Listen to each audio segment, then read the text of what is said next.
हरे कृष्णा, राधे राधे। बहुत समय पहले की बात है। श्री एकनाथ जी महाराज श्राद्ध कर्म कर रहे थे। उनके यहाँ स्वादिष्ट व्यंजन बन रहे थे। तभी कुछ भिखारी उनके द्वार के आगे से गुजरे। उन्हें बड़ी खुशबू आई। वे आपस में चर्चा करने लगे, लगता है आज श्राद्ध है, खूब माल उड़ेगा। तभी दूसरे ने कहा, यह भोजन तो पहले ब्राह्मणों को खिलाएंगे, हमें तो बाद में बचे कुचे झूठे टुकड़े ही मिलेंगे।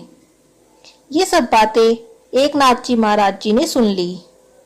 उन्होंने अपनी धर्मपत्नी गिरजाबाई जी से कहा, ब्राह्मणों को तो भरपेट बहुत लोग खिलाते हैं, इन लोगों में भी तो ब्रह्म परमात्मा विराज रहा है, इन्हें कभी खानदानी ढंग से भरपेट स्वादिष्ट भोजन नहीं मिला होगा, इन्हीं को आज खिला दें। ब्राह्मणों के लिए दूसरा बना दोगी ना?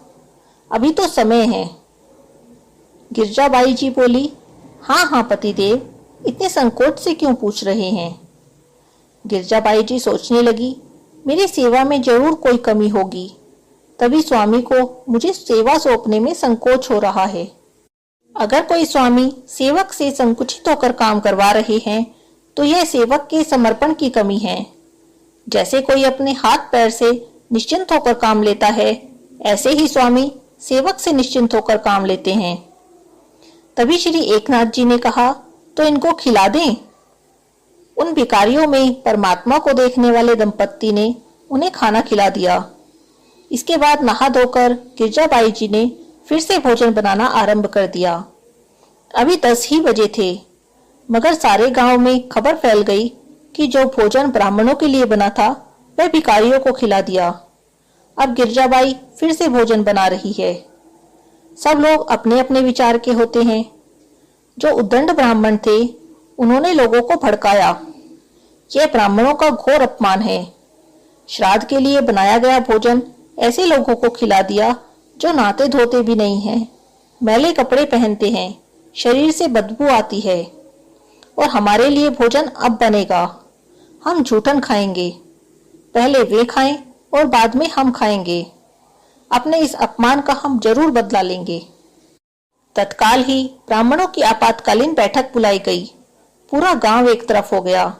निर्णय लिया गया कि एकनाथ जी के यहाँ श्राद्ध क्रम में कोई नहीं जाएगा, भोजन करने कोई नहीं जाएगा, ताकि इनके पितृ नरक में पड़ें और इनका कुल बर्बाद हो जाए। 2 लठधारी ब्राह्मण युवक एकनाथ जी के घर के द्वार पर खड़े कर दिए, जिससे उनके घर कोई न जा सके। इधर गिरजाबाई जी ने भोजन तैयार कर दिया। एकनाथ जी ने देखा कि ये लोग तो किसी को अंदर नहीं आने देने वाले, तो क्या किया जाए। तभी एकनाथ जी महाराज ने अपनी संकल्प शक्ति और योग शक्ति का उपयोग करके जो ब्राह्मण भोजन के लिए नहीं आ रहे थे, उनकी 1-2 पीढ़ी में पिता, पितामह, दादा, परदादा जो भी थे, उन सब का आह्वान किया। सब प्रकट हो गए। पितरों ने आदर भाव से पूछा, क्या आज्ञा है महाराज? एकनाथ जी महाराज बोले, बैठिए ब्राह्मण देव, आप इसी गांव के ब्राह्मण हैं, आज मेरे यहाँ भोजन कीजिए। गांव के ब्राह्मणों के पितरों की पंक्ति बैठ गई भोजन करने। हस्त प्रक्षालन, आचमन आदि पर गाए जाने वाले श्लोकों से एकनाथ जी का आंगन गूंजने लगा। जो 2 ब्राह्मण लठ लेकर बाहर खड़े थे, वे आवाज सुनकर चौंके।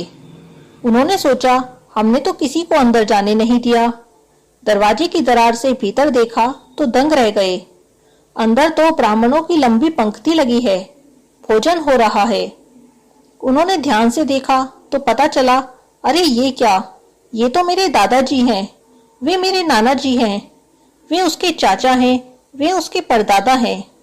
दोनों भागे भागे गांव के ब्राह्मणों को खबर करने गए।